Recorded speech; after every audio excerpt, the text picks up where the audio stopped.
I'm Dr. Jim Wells from Tremco Barrier Solutions. In this session, we'll be talking about how we use mathematical models to analyze the moisture and energy performance of wall systems. Moisture issues are complex because moisture moves in so many ways. There's mass flow, the liquid, moisture moving. There's moist air movement of water vapor. It goes through openings. There's vaporization and condensation, or a change of water from the liquid to vapor phase and back.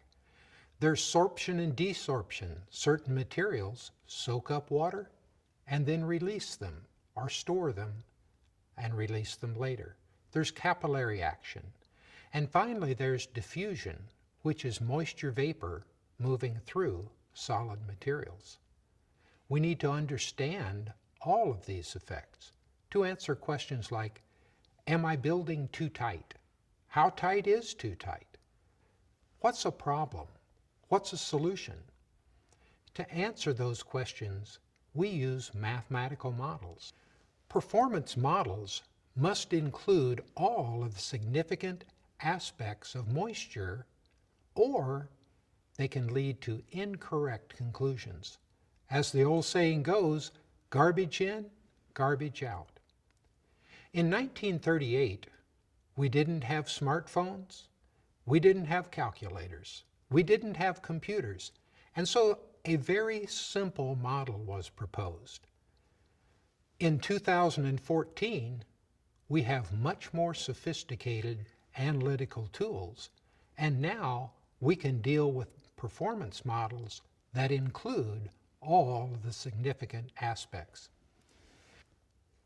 Here's a familiar model to many. The Dewpoint Model was introduced in 1938 as a way of analyzing whether a particular wall construction would be a problem with condensing moisture. Here we see a winter condition. The interior is on the left side and the exterior is on the right. The red line shows the temperature drop from the interior temperature, T1, all the way to the exterior temperature, T4. T2 and T3 are the temperatures inside the wall structure adjacent to the drywall and adjacent to the sheathing. The interior has a temperature of T1, also a relative humidity of R1.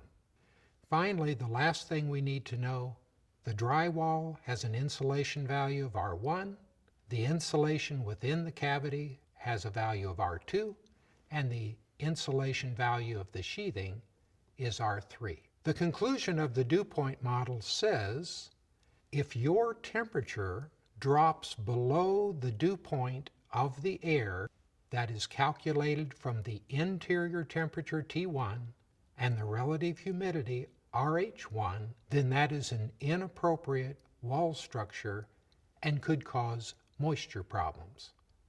The only problem is the Dewpoint model, unfortunately, is too simple to properly predict moisture issues, and if air flows through the cavity, it's virtually worthless.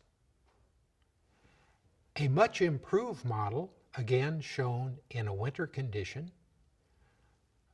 takes into account that there's equilibrium of vapor flow and that we have to consider the storage of the moisture within the structure of the walls to figure out whether there is a problem or not. In this model, we have the temperatures represented as before, but we also see that we have the relative humidities, RH1, 2, 3, and 4, at the different locations.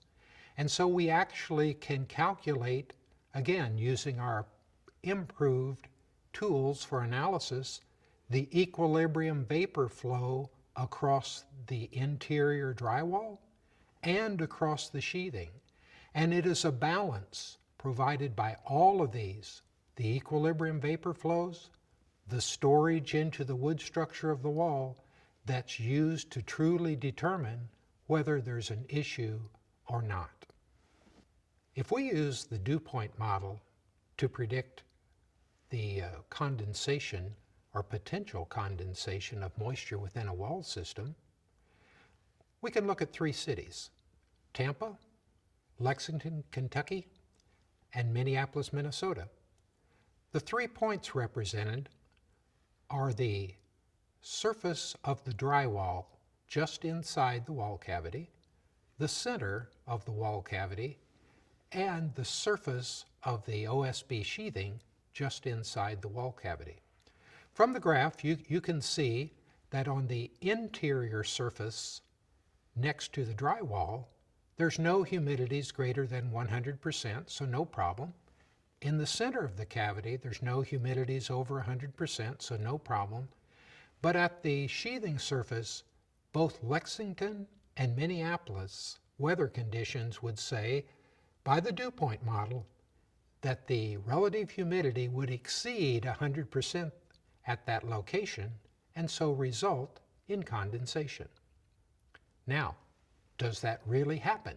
Is it really a problem? Let's look at an improved prediction from our improved moisture model. If we look at the performance of our 3 cities, Tampa, Lexington, and Minneapolis, for the 3 months, December through February, which are the diffusion limited months and of potential concern, we see that for none of the cities, not even Minneapolis, would the improved model say that your maximum relative humidity reached 100% within the wall structure, so there would be no condensation of moisture. As we said, the simple Dewpoint model is much too simple to properly predict moisture performance in frame walls.